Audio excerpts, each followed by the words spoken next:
this is pretty different. This is a Triumph Cruiser. It's called the Speedmaster.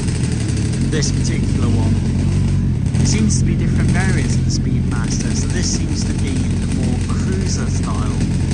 You do get gold discs that look quite good. It is a big parallel twin. It's an older generation. It's not the newer generation that you're seeing at the moment, but it looks very comfortable. As you're quite laid back, you see you've got the forward foot pegs, and you're sitting quite low in your seat as well. Pretty cool. And the way the exhaust system, look at that, the way the exhaust system has been cut. It's twin pipes. And these are less than 130 horsepower.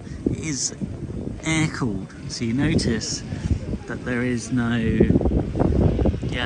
radiator. There is no cooling fan, which is pretty interesting.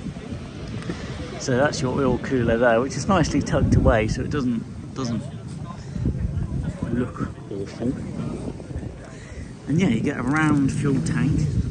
You get a speedo, and that's about it, because being a cruiser, it doesn't really matter what RPM you're doing. It's just quite laid back and you just cruise along. And this one has got some sort of saddlebag at the back, yeah, and nice layout there as well. So different buttons there. Oh, you do get a rev counter, but it's just not immediately in your field of view, and it looks like carbs, but actually it is fuel injected and computer controlled. So cool.